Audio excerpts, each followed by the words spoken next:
জুলাই সনদ জাতীয় নির্বাচনের দিন একই সাথে গণভোটে বাস্তবায়নের দিকে যাচ্ছে, এটা পরিষ্কার। এবং আমরা যে শাসনতান্ত্রিক ব্যবস্থার পরিবর্তনের জন্য এই জুলাই গণ অভ্যুত্থানের পূর্ব থেকে আমরা বলে আসছিলাম যে একটা ভারসাম্যপূর্ণ সংসদ এবং সেখানে দ্বিকক্ষ বিশিষ্ট সংসদ এবং উচ্চ কক্ষ সেটা সংখ্যানুপাতিক পদ্ধতিতে প্রতিনিধিত্ব নিশ্চিত করা, সেটি এই ঘোষণাপত্রে রয়েছে।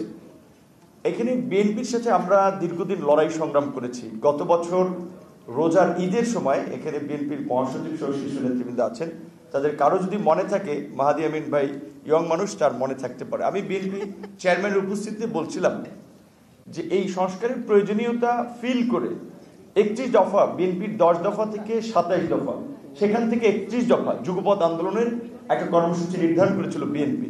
জুলাইয়ের পরে এই সংস্কারের মাত্রাটা এবং চাহিদাটা আরো ব্যাপক আকার ধারণ করেছে।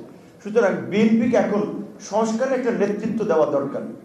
এটা পরিষ্কার যে আওয়ামী লীগ এবং বিএনপির সময়ে যেমন এনপি আওয়ামী লীগ থেকে অনেক মানুষ বিএনপি না করলেও বিএনপিকে সমর্থন করত, এই মুহূর্তে কিংবা গণ অভ্যুত্থান পরবর্তী সময়ে একটা সুসংগঠিত রাজনৈতিক দল হিসেবে, রাষ্ট্র পরিচালনার সক্ষম দল হিসেবে বিএনপির বাইরে আমাদের সামনে বিকল্প কিছু না থাকায় আমরা কিন্তু সবাই বিএনপিকে সেইভাবে সমর্থন করেছি। কিন্তু বিএনপি অনেকখানি দুর্বলতার পরিচয় দিয়েছে, অনেকখানি ব্যর্থতার পরিচয় দিয়েছে সংস্কারের প্রশ্নে নেতৃত্ব দিতে। যেমন আমি একটা কথা বলছি, আমি তরুণ, আমি ছাত্র থেকে আন্দোলন করেছিলাম কেন? বিসিএসকে ফেয়ার করার জন্য। ওই বিসিএস এর ফেয়ার আন্দোলনই কিন্তু শেষ পর্যন্ত এই সরকার পতনের আন্দোলনে পরিণত হয়েছে।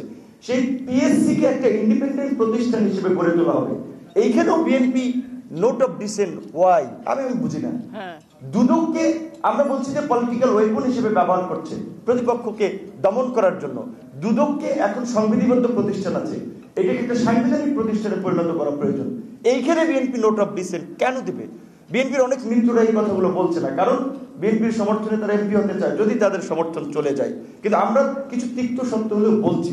সর্বশেষ আমি যেটা বলতে চাই যে আজকে এই গণ অভ্যুত্থান পরবর্তী যে নির্বাচনটি হচ্ছে, ইতিমধ্যেই কয়েকজন বক্তা বলেছেন, সেই নির্বাচনে গণ অভ্যুত্থানের অংশীজনরা সংসদে থাকার মধ্যে দিয়ে একটা ভাইব্রেন্ট যেন পার্লামেন্ট হয় এবং সেখানে যেন আমরা আমাদের শাসনতন্ত্র, আমাদের পররাষ্ট্রনীতি, আমাদের জাতীয় স্বার্থ, নিরাপত্তা এবং বিশেষ করে রাষ্ট্রের গুরুত্বপূর্ণ মৌলিক ইস্যুতে যেন আমরা একটা জায়গায়, একটা কনসেনসাসে থাকতে পারি, সেরকম একটা পরিবেশ তৈরি করা দরকার। এবং সেই দায়িত্ব অনেকখানি ডিপেন্ড করছে বিএনপির উপরে।